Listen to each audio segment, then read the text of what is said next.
Assalamualaikum. I hope that you all students will be fine. This is we are back in your third week for the lecture number 7, which is related to the Gauss's law and its first application. अगर आप देखो ना previous topic, अगर आप थोड़ा सा review करो तो सबसे पहले हमने किया था Coulomb's law to define to mathematically calculate the magnitude of the force or the direction of the force and also the direction of the force applied by a charge on another charge. कि सबसे पहले हमने ये देखा कि coulomb force क्या होती है और एक चार्ज दूसरे चार्ज पे किस तरह फोर्स लगाता है. उसके बाद हमने सेकंड टॉपिक देखा फील्ड ऑफ फोर्स का कि ग्रेविटेशन फील्ड होता है, इलेक्ट्रिक फील्ड होता है, मैग्नेटिक फील्ड होता है, जिसमें रिस्पेक्टिव बॉडी फोर्स फील करती है. जैसे ग्रेविटेशन फील्ड में सिर्फ मैस फोर्स फील करेगा, इलेक्ट्रिक फील्ड में सिर्फ चार्ज फोर्स फील करेगा, मैग्नेटिक फील्ड में सिर्फ मैग्नेट फोर्स फील करेगा. अगर इसके अलावा कोई दूसरी बॉडी होगी तो उस रिस्पेक्टिव फील्ड में वो मैस दूसरा मैस कोई दूसरी बॉडी कोई फोर्स फील नहीं करेगी. जैसे ग्रेविटेशन फील्ड चार्ज पे फोर्स नहीं लगाता, मैग्नेटिक फील्ड बॉडी पे फोर्स नहीं लगाता, मैग्नेटिक फील्ड मैग्नेट पे फोर्स लगाएगा. फील्ड ऑफ फोर्स आपने पढ़ा. थर्ड टॉपिक आपने पढ़ा इलेक्ट्रिक फील्ड लाइंस का. उस इलेक्ट्रिक फील्ड लाइंस को हमने एक्सटेंड करके we elaborated the concept of the electric flux. अब इलेक्ट्रिक फ्लक्स मैंने आपको बताया था the main purpose of the electric flux is to find the electric field intensity. कि इलेक्ट्रिक फ्लक्स का हमने कॉन्सेप्ट इसलिए इंट्रोड्यूस करवाया था ताकि हम इलेक्ट्रिक फील्ड इंटेंसिटी फाइंड कर सकें, क्योंकि जो इलेक्ट्रिक फील्ड लाइंस हैं वो इलेक्ट्रिक फ्लक्स जनरेट करवाते हैं और इलेक्ट्रिक फ्लक्स के ज़रिए we have the ability to develop Gauss's law. कि हम इलेक्ट्रिक फ्लक्स के ज़रिए गॉसेस लॉ प्रोड्यूस करवाते हैं. तो उसके इलेक्ट्रिक फील्ड लाइंस आपने पढ़ा, इलेक्ट्रिक फ्लक्स पढ़ा और उसके साथ एक टॉपिक आया था the electric flux through a close surface enclosing a charge. कि आपके पास एक सरफेस है, उसके अंदर चार्ज है, उसके अंदर आपने उसका इलेक्ट्रिक फ्लक्स आपने फाइंड किया. तो अब इसको कंटिन्यू करते हैं टॉपिक को. तो अगर आप देखो तो इलेक्ट्रिक फ्लक्स जो कॉन्सेप्ट इंट्रोड्यूस करवाया था, the very important purpose of the introduction of the theory of the electric flux is to determine the electric field intensity of the charged body. कि इलेक्ट्रिक फ्लक्स का मकसद क्या है. Electric flux के concept का मकसद, बेसिक मकसद ये है कि हम इसके ज़रिए किसी भी बॉडी का, चाहे वो चार्ज हो, चाहे सिंगल चार्ज हो, चाहे एक कंपाउंड चार्ज हो, चाहे आपके पास एक बॉडी हो जिसके ऊपर चार्ज है, जैसे इंसान के ऊपर चार्ज आ जाए, एक बॉल है उसके ऊपर चार्ज आ जाए, तो उसका इलेक्ट्रिक फील्ड इंटेंसिटी फाइंड है. The electric field intensity leads to determination of electric force and electric potential. तो उस एक दफ़ा हम इलेक्ट्रिक फील्ड इंटेंसिटी फाइंड कर लें, उससे हम इलेक्ट्रिक फोर्स भी फाइंड कर सकते हैं और उसके ज़रिए हम इलेक्ट्रिक पोटेंशियल भी फाइंड कर सकते हैं. तो प्रीवियस जो आपने टॉपिक देखा था the electric flux through a close surface enclosing A charge, उसके दो रिजल्ट्स आपने ड्राइव किए थे जो मैंने आपको बताए थे. रिजल्ट्स में था, पहला रिजल्ट था electric flux through a body enclosing a charge Q is given by phi is equal to Q over epsilon naught. कि अगर आपके पास कोई भी बॉडी है उसके अंदर आप एक चार्ज एनक्लोज करते हो, ये बात आपने याद रखनी है. Q is the charge enclosed, जो बॉडी के अंदर मौजूद है, बाहर मौजूद वाला चार्ज नहीं, the charge which is enclose in a body. तो द इलेक्ट्रिक फ्लक्स बॉडी के अंदर चार्ज इनक्लोज है. जितना भी इलेक्ट्रिक फ्लक्स जितनी भी इलेक्ट्रिक फील्ड लाइंस पास करेंगे यूनिट एरिया में से, परपेंडिकुलर में से, वो किसके इक्वल होगा, Q over epsilon not. Way Q क्या है, Q is the charge enclose, epsilon not is the permittivity of the free space, जो आपको पता ही है. सेकंड रिजल्ट था the total flux is independent of the shape and the geometry of the. Total flux है वो shape और geometry के independent है, शेप और ज्योमेट्री के इंडिपेंडेंट है. मतलब वो बॉडी की शेप पे डिपेंड नहीं करता. चाहे आपके पास एक बॉल हो उसके अंदर आप क्यू चार्ज रखो, चाहे आप कोई भी इरेगुलर बॉडी हो उसके अंदर आप चार्ज रखो. कोई आप प्लास्टिक की बोतल लेके, उसके अंदर प्लास्टिक नहीं, कोई भी आप बोतल लेके, इंसुलेटर की बोतल लेके आप उसके अंदर वो क्यू चार्ज प्लेस करो, तो किसी भी बॉडी में से जब आप चार्ज क्यू प्लेस करते हो तो टोटल फ्लक्स होगा वो हमेशा कांस्टेंट होगा, वो हमेशा सेम ही होगा हर बॉडी के लिए. So the flux it only depends upon Q, it only depends upon charge and medium. कि मीडियम क्या है और चार्ज क्या है, सिर्फ इन दो चीज़ों पे डिपेंड करता है. उसके अलावा बॉडी की शेप ज्योमेट्री पे डिपेंड नहीं करता. तो प्रीवियस टॉपिक हमने रिजल्ट निकाले थे. तो आज का जो हमारा टॉपिक है that is about the Gauss's law. वो किसके रिलेटेड है, गॉसेस लॉ के रिलेटेड है. तो वैसे तो गॉसेस लॉ की स्टेटमेंट आती है, लॉन्ग क्वेश्चन आते हैं, गॉसेस लॉ की स्टेटमेंट आती है, स्टेटमेंट के साथ सेकंड या थर्ड एग्जाम जो एप्लीकेशन है वो लॉन्ग क्वेश्चन में आती है, लेकिन जो फर्स्ट एप्लीकेशन है वो भी इंपॉर्टेंट है एज ए शॉर्ट क्वेश्चन. तो सबसे पहले हम गॉसेस लॉ देखते हैं, उसकी डेरिवेशन देखते हैं. कहता है स्टेटमेंट क्या है, the flux through any close surface, the flux through any close surface is equal to 1/ε0 times total charge enclose in a body. कि किसी भी बॉडी में से अगर आपने क्यू चार्ज इनक्लोज किया तो उसका जितना फ्लक्स होगा वो किसके इक्वल होगा, 1/ε0 times total charge enclose in a body. गोज़िला क्या कहता है, the total flux through a surface, the total flux through a surface is equal to 1/ε0 times total charge enclose in a body. Total flux through a body is equal to 1/ε0 times total charge enclose in a body. कि अगर कोई body है उसके अंदर Q charge involve है तो 1/ε0 times जो charge है that is equal to electric flux. तो electric flux through a close any close surface is equal to 1/ε0 times Q charge enclose in a body. अब गोज़िला हमने ड्राइव करना था, जो पिछली डेरिवेशन है जो प्रीवियस टॉपिक हमने लेक्चर नंबर 6 में हमने की थी वो भी की जा सकती है, लेकिन उसमें था कि हमने बॉडी के अंदर एक ही चार्ज रखा था। अब हम यहाँ पे डेरिवेशन करने लगे हैं कि अगर एक बॉडी के अंदर डिफरेंट चार्ज मौजूद हों तो फिर कैसे डेरिवेशन हो सकती है, तो देखते हैं।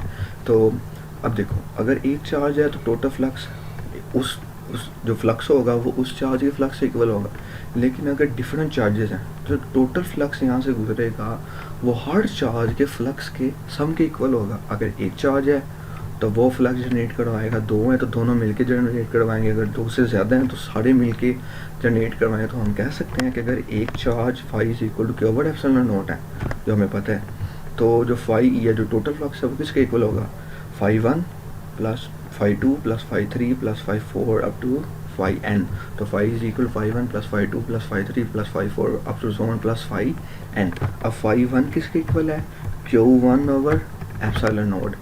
φ2 किसके इक्वल है, Q2/ε0। φ3 किसके इक्वल है, Q3/ε0। φ4 किसके इक्वल है, Q4/ε0। φn किसके इक्वल है, Q1/ε0। क्योंकि हर जगह सिर्फ Q चेंज हो रहा है, ε0 तो कांस्टेंट है। अब ऊपर से आप 1/ε0 कॉमन ले सकते हो, तो जब आपने कॉमन लिया तो एक्सप्रेशन में जाए Q1 plus Q2 plus Q3 plus Q4 up to so on plus Qn। तो ये जो अंदर ब्रैकेट में जो आपको एक्सप्रेशन नज़र आ रहा है, actually it is the total charge enclosed, जितना अंदर चार्ज इनक्लोज है। अगर तो इस बॉडी के अंदर एक चार्ज होता तो हम कहते Q1, लेकिन चूंकि इसके अंदर एक से ज़्यादा चार्जेस हैं तो जो टोटल चार्ज बॉडी के अंदर है that is equal to sum of the charges. So the total flux through a charge body is equal to charge body inside, जो चार्ज बॉडी है Q1 plus Q2 plus Q3 it is equal to total charge enclose in body. तो total charge can be written as capital Q। तो ये जो आपके पास expression है, this is the mathematical expression for the गोज़िला। और गोज़िला की स्टेटमेंट भी इसी से निकलती है कि the total flux through a close surface is equal to 1/ε0 times total charge enclosed in a body. लफ्ज़ आपने याद रखना है कि यहाँ पे जो Q है it is the charge enclosed in a body, कि ये वो चार्ज है जो बॉडी के अंदर एनक्लोज है। अगर चार्ज इनक्लोज नहीं है तो Q 0 हो जाएगा। So total flux to a body to a close surface is equal to 1/ε0 times total charge enclose in a body. तो इससे प्रीवियस जो हमने देखा था ये वाला जो सारा काम है, ये वो थी थोड़ी सी एलेबोरेशन थी, थोड़ी सी रिवीजन थी। यहाँ से आपने शुरू करना है गोज़िला की स्टेटमेंट क्या है, तो हल्की सी डेरिवेशन है, उसके बाद एप्लीकेशन स्टार्ट करते हैं। सो अगर आप देखो तो गोज़िला क्या है, हमने इलेक्ट्रिक फील्ड लाइन्स पढ़ा, उसके ज़रिए हमने इलेक्ट्रिक फ्लक्स का कॉन्सेप्ट जनरेट करवाया, और इलेक्ट्रिक फ्लक्स के ज़रिए हमने अब वी हैव ड्राइव्ड गोज़िला। अब गोज़िला को डेरिवेशन का मकसद क्या है वो आपको पता चलता है। तो गोज़िला क्या है, the total flux through a body enclosing the charge is equal to 1/ε0 times total charge enclose in the body. Derivation आपने देख ली है। अब इसकी देखो कि हमारा मेन पर्पस क्या है गोज़िला को इंट्रोड्यूस करवाने का। तो मैंने आपको बताया कि इलेक्ट्रिक फ्लक्स का मकसद है, the purpose of the electric flux is to find electric field intensity, कि हमने इलेक्ट्रिक फ्लक्स का क्यों कंसेप्ट वहाँ पे इसको एलेबोरेट किया है, यहाँ इसको प्रोड्यूस करवाया है, या इसको जनरेट किया है to find the electric field intensity. कि कोई भी बॉडी हो हम इलेक्ट्रिक फ्लक्स के ज़रिए उसका इलेक्ट्रिक फील्ड इंटेंसिटी फाइंड कर सकते हैं, और फिर हम फोर्स और पोटेंशियल भी फाइंड कर सकते हैं। तो इलेक्ट्रिक इसकी एप्लीकेशन क्या है, first application to find the electric field intensity inside a hollow charge sphere. क्या आपके पास एक स्फीयर है, उसके ऊपर आपने चार्ज दिया, तो आप चाहते हो कि उसके अंदर आप इलेक्ट्रिक फील्ड इंटेंसिटी मालूम करो। Second, the electric field intensity due to infinite charge sheet, तो एक शीट है, उसको आपने चार्ज है, उसकी आप इलेक्ट्रिक इंटेंसिटी फाइंड करो। The electric intensity between two oppositely charge plates, capacitor plates, कि आप कैपेसिटर के दरमियान इलेक्ट्रिक इंटेंसिटी मालूम करो। तो असल में गॉसेस लॉ हमने इलेक्ट्रिक फील्ड लाइन्स के ज़रिए हमने इलेक्ट्रिक फ्लक्स का कुछ जनरेट किया, इलेक्ट्रिक फ्लक्स के ज़रिए हमने गॉसेस लॉ को जनरेट करवाया, उसको उसकी डेरिवेशन की। और गॉसेस लॉ को एलेबोरेट करने का या इसको प्रोड्यूस करने का पर्पस क्या है? To find the electric field intensity, कि हम क्या फाइंड कर सकें? इलेक्ट्रिक फील्ड इंटेंसिटी फाइंड कर सकें। अब उस इलेक्ट्रिक फील्ड इंटेंसिटी को फाइंड करने के 3 स्टेप्स हैं। बुक में ऐसा मेंशन नहीं है, लेकिन आपने याद रखना है कि हमने जब भी किसी एप्लीकेशन को सॉल्व करना है, किसी एप्लीकेशन को, चाहे ये हो चाहे आउट ऑफ द बुक हो, तो हमने 3 स्टेप फॉलो करने हैं। सबसे पहला स्टेप क्या होगा? अप्लाई द गॉसियन सरफेस, कि हम उस बॉडी पर गॉसियन सरफेस अप्लाई करेंगे। अब गॉसियन सरफेस क्या होती है? आपने याद रखनी है definition. Gaussian surface is defined as a imaginary surface. जो गॉसियन सरफेस है वो एक इमेजिनरी सरफेस है which passes through the point at which electric intensity is to be evaluated. कि गॉसेस लॉ का मकसद है इलेक्ट्रिक इंटेंसिटी फाइंड करना। तो जिस पॉइंट पे आपने इलेक्ट्रिक इंटेंसिटी फाइंड करनी है, अगर उसमें से कोई आप इमेजिनरी सरफेस पास करवाते हो तो उस इमेजिनरी सरफेस को आप क्या कहते हो? Gaussian surface. तो पहला स्टेप क्या होगा? हमने गॉसियन सरफेस इंट्रोड्यूस करवाना है। गॉसियन सरफेस क्या होती है? Surface which passes to the point at which the electric intensity is to be find। अब एक बात आपने याद रखनी है, जो इमेजिनरी सरफेस है ना, इसकी जो शेप है वो आप नहीं डिसाइड करते, वो हमेशा साइंटिस्ट डिसाइड करता है जो वो प्रॉब्लम सॉल्व कर रहा है। और ऐसा हो सकता है कि एक प्रॉब्लम को आप डिफरेंट शेप से सॉल्व करो और उसके बाद आप ये प्रूव करवाओ कि जो 3 शेप हमने यूज़ किए हैं वो गलत हैं, और जो 4th शेप हमने यूज़ किया वो इसके लिए बिल्कुल एक्यूरेट है। जो शेप की डिटर्मिनेशन है वो आपकी बुक का उसका कंटेंट नहीं है, तो सिंपल आपने बस याद रखना है कि यहाँ पे हमने ये शेप यूज़ किया है। असल में जो गॉसियन सरफेस की शेप होती है, इमेजिनरी सरफेस जो होती है, वो साइंटिस्ट डिसाइड करता है, वो उसके लिए बाकायदा अलग कंटेंट है। तो फर्स्ट स्टेप में वो will apply the Gaussian surface. Second step में हम ये फार्मूला यूज़ करेंगे E.A। पूरी गॉसियन सरफेस पर हम ये फार्मूला अप्लाई करेंगे। थर्ड स्टेप में यहाँ लिखा गया, लेकिन थर्ड स्टेप में हम क्यों इन दोनों एक्सप्रेशंस को आपस में इक्वल कर देंगे।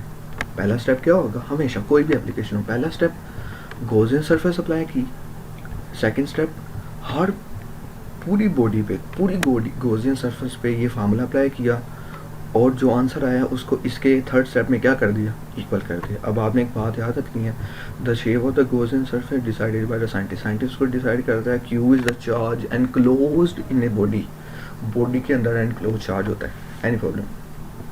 तो अगर आप देखो तो गॉसियन, सबसे पहले हमने लिखा what is Gaussian law. Gaussian law क्या कहता है? The flux through a body through a surface enclosing a charge is equal to 1/epsilon times total charge enclosed inside a body। मकसद क्या है गॉसियन लॉ को इंट्रोड्यूस करवाने का? So that we can find the electric field intensity of any shape of the body, any body.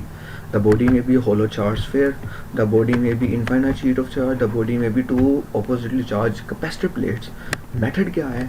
सबसे पहले कोई भी एप्लीकेशन आ जाए, सबसे पहले गॉसियन सरफेस ड्रा की। जिस पॉइंट पर आपने इलेक्ट्रिक इंटेंसिटी फाइंड करना है उसमें से आपने एक सरफेस गुजारनी है, और वो सरफेस इमेजिनरी होगी और उसकी शेप आप नहीं डिसाइड करोगे, वो हमेशा साइंटिस्ट डिसाइड करेगा। 3-4 शेप्स को अप्लाई करने के बाद कोई आप एक शेप पे सेटिस्फाई होगे। सेकेंड स्टेप में आप हर पूरी सरफेस पे ये फार्मूला लगाओगे, और थर्ड स्टेप में इन दोनों एक्सप्रेशंस को आप इक्वल कर दोगे और आपके पास आंसर आ जाएगा।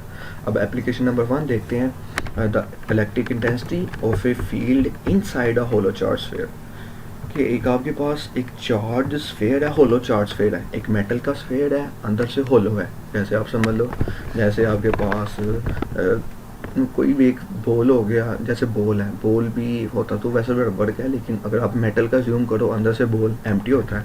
तो होलो एक आपके पास स्फीयर है, बॉल की तरह का स्फीयर है, और उसके अंदर कुछ भी चीज़, मतलब अंदर सिर्फ एम्प्टीनेस है, अंदर वैक्यूम है, वैक्यूम तो नहीं है सर, अंदर होलो है इनसाइड, और उसके ऊपर आपने क्या स्प्रिंकल किया हुआ है? चार्ज।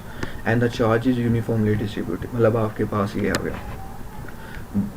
हर एप्लीकेशन में 3 हेडिंग आएगी, एक्सप्लेनेशन, डेरिवेशन में हम वो 3 स्टेप फॉलो करेंगे, और थर्ड हेडिंग आएगी रिजल्ट की। तो सबसे पहले एप्लीकेशन देखते हैं। वो कहता है let us consider that there is a conducting charge sphere of radius R. आप फर्ज करो कि आपके पास एक चार्ज स्फीयर है जिसका रेडियस क्या है, आर है, carrying a Q charge which is uniformly distributed on its surface.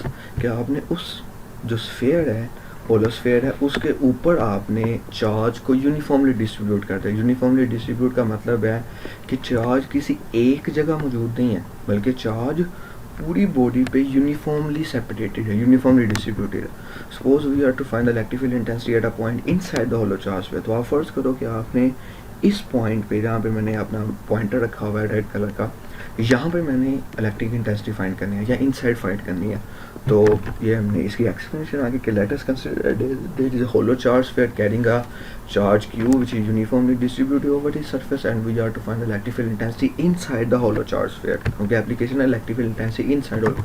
अब चूँकि आपने इलेक्ट्रिक फील्ड इंटेंसिटी फाइंड करनी है तो आप गॉसियन लॉ अप्लाई करोगे। तो डेरिवेशन में 3 स्टेप्स हैं। पहला step apply the Gaussian surface. तो चूँकि स्फीयर है तो स्फीयर के हिसाब से हमने क्या किया, late us consider the Gaussian surface in a form of sphere.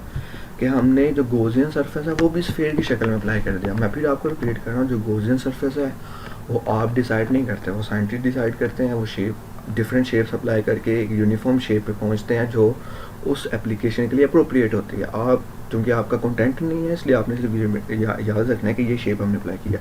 तो late us consider that Gaussian surface imaginary surface in form of a sphere of radius r dash is chosen which passes to the point at which electric intensity is to be found। कि यहाँ पे चूँकि हमने electric intensity find करना है तो हमने इसके अंदर से इस पॉइंट में से एक गॉसियन सरफेस अप्लाई किया और उस गॉसियन सरफेस की शेप क्या है, स्फीयर, जिसका रेडियस क्या है r डैश, और ये r डैश r से कम है। नज़र आ रहा है आपको, ये r की वैल्यू ज़्यादा है और ये r डैश उससे कम है। सेकेंड स्टेप क्या है, आपने टोटल फ्लक्स फाइंड करना है। किसके ज़रिए, इस एक्सप्रेशन के ज़रिए, phi is equal to E dot A. अगर आप ये देखो, आपने डायरेक्ट फार्मूला अप्लाई किया phi is equal to E dot A, तो आपको पता चल गया कि ये एक्सप्रेशन आपने apply phi is equal to E dot A. क्योंकि ए की बॉडी है तो ई डॉट ए अप्लाई यहाँ पे अप्लाई हो जाएगा। अब थर्ड स्टेप क्या है, थर्ड स्टेप में होता है कि आपने इस एक्सप्रेशन को और ई डॉट ए को इक्वल कर देना। तो जब आपने इसको इक्वल किया तो आपके पास एक्सप्रेशन आ गया E dot A is equal to Q over epsilon naught. अब यहाँ पे आप गौर करो कि व्हाट इज़ क्यू। क्यू के बारे में मैंने आपको नोट बताया था, Q it is a charge enclosed inside a body, inside the Gaussian surface. अब ये गॉसियन सरफेस है और चार्ज क्या इसके अंदर मौजूद है, नहीं, चार्ज तो इसके बाहर मौजूद है। अब चूंकि इसके अंदर कोई चार्ज मौजूद नहीं है तो हम कह सकते हैं कि चार्ज इज़ ज़ीरो। तो जब हम यहाँ पे ज़ीरो पुट करेंगे तो हमारे पास 0 बाई एप्सिलॉन नॉट 0 आ जाएगा। तो हम लिख सकते हैं, so it is clear from the Gaussian surface no charge enclosed inside the body. So E dot A is equal to 0, 0 के इक्वल आ गया। अब या तो अगर आपने इसको 0 करना है, या तो ई 0 होगा या ए 0 होगा। अब ए तो 0 नहीं है क्योंकि आपके पास एक गॉसियन सरफेस है, एक बॉडी है, एरिया तो उसका मौजूद है क्योंकि बॉडी है, चाहे इमेजिनरी लेकिन एरिया तो मौजूद है। तो चूँकि ए 0 नहीं है, इसका मतलब क्या है, electric intensity inside the body क्या है, 0। तो ये आपकी पहली एप्लीकेशन थी जिसमें आपने ये देखा कि we are to find the electric intensity of a charge distributed over the surface, uniformly distributed over the surface of a sphere, and we are to find the electric intensity inside the sphere। तो चूँकि inside charge नहीं है तो हमने कह दिया कि electric intensity inside क्या है, 0 है। अब इसका रिजल्ट क्या निकला, रिजल्ट इसका ये है कि the inside of a hollow charge metal sphere is field free region। अगर आपके पास कोई मेटल की बॉडी है उसके बाहर चार्ज मौजूद है तो वो चार्ज अंदर मौजूद किसी चीज़ को डिस्टर्ब नहीं कर पाएगा। क्यों, क्योंकि अंदर कोई इलेक्ट्रिक फील्ड मौजूद नहीं है, सारे का सारा इलेक्ट्रिक फील्ड बाहर मौजूद है। इसकी एक रीज़न भी है कि ये चार्ज जो इलेक्ट्रिक फील्ड जनरेट करता है ना, उस इलेक्ट्रिक फील्ड को ये वाला चार्ज कैंसिल कर देता है। तो सारे चार्ज चूँकि एक दूसरे की फील्ड को कैंसिल कर देते हैं इसलिए इनसाइड इलेक्ट्रिक इंटेंसिटी 0 आ जाती है। So it can be use to protect operators from the external electric fields. तो इसका मतलब क्या है, अगर आप चाहते हो कोई ऐसी डिवाइस है जिसको कोई भी इलेक्ट्रिक फील्ड डिस्टर्ब कर सकता है तो आप उस डिवाइस को किसी भी मेटल के बॉक्स के अंदर रख दो। जैसे आप देखते हो जो कंप्यूटर डिवाइसेस होती हैं, जो CPU वगैरह हो गए, उनको हम मेटल की केसिंग के अंदर रखते हैं। जो हार्ड डिस्क वगैरह हो गई, जो डिफरेंट जो चीज़ें इलेक्ट्रिकल इंस्ट्रूमेंट्स हैं जिसको चार्ज डिस्टर्ब कर सकता है, उसको हम मेटल के बॉक्स के अंदर बंद करते हैं। जैसे यूएसबी होगी, यूएसबी की भी ऊपर जो सरफेस होती है वो या तो प्लास्टिक की होती है या वो मेटल की होती है। मेटल की अगर आप रखते हो, उसका फ़ायदा ये होता है कि उसके अंदर जो चिप लगी हुई है उसको कोई भी इलेक्ट्रिक फील्ड डिस्टर्ब नहीं कर सकता, क्योंकि आपने खुद देखा है कि अगर चार्ज बाहर मौजूद है तो मेटल की सरफेस के अंदर इलेक्ट्रिक फील्ड इंटेंसिटी क्या होगी, ज़ीरो होगी। गॉसियन सरफेस, गॉसियन लॉ आपने अप्लाई किया, दोबारा देखते हैं।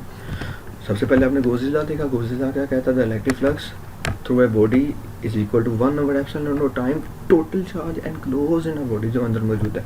डेरिवेशन आपने की और आपने पहली एप्लीकेशन देखी। ये मेथड आपने याद रखना है। सबसे पहले आप गॉसियन सरफेस अप्लाई करोगे, फिर आप ये फार्मूला यूज़ करोगे, फिर आप ये फार्मूला दोनों को इक्वलाइज कर दोगे। अब सबसे एप्लीकेशन नंबर 1 थी कि electric field inside a hollow charge sphere, charge sphere के अंदर मालूम करनी। तो आपने कहा let us consider that there is a charge sphere of the radius r and the charge is uniformly distributed over the surface and we are to find the electric field intensity inside the charge sphere. Derivation में 3 step follow करने थे। पहला step apply the Gaussian surface. तो Gaussian surface imaginary surface हमने कहा कि the Gaussian surface it is in the form of a sphere whose radius is r dash. Second step E dot A apply किया, आपने लिख दिया E dot ए।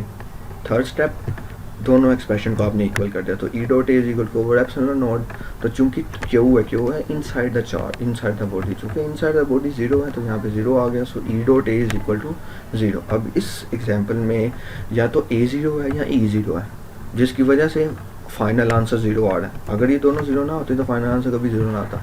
अब यहाँ तो ई जीरो है या ए जीरो है। अब ए जीरो नहीं हो सकता क्योंकि बॉडी मौजूद है, बॉडी का एरिया तो होगा, इसका मतलब है ई जीरो है। जब E ज़ीरो है तो we can drive the result that if the charge is uniformly distributed over the surface, कि अगर आपके पास एक मेटल है उसके ऊपर आपने चार्ज को यूनिफॉर्मली डिस्ट्रीब्यूट कर दिया, तो उस चार्ज की वजह से inside the metal sphere there will be no electric field. Electric field क्या होगा, ज़ीरो होगा। ये एमसीक्यू आपने याद रखना है। So this is all about the Gaussian law and it's first application. First application के बारे में हमने देखा है, बाकी हम सेकंड और थर्ड नेक्स्ट लेक्चर में देखेंगे। इसको आपने लाजमी सॉल्व करना है, गॉसियन लॉ को बुक से आपने देखना है और ये लाजमी आपने डेरिवेशन याद रखनी है और ये एज ए शॉर्ट क्वेश्चन आता है। ये एप्लीकेशन नंबर 1। Thank you.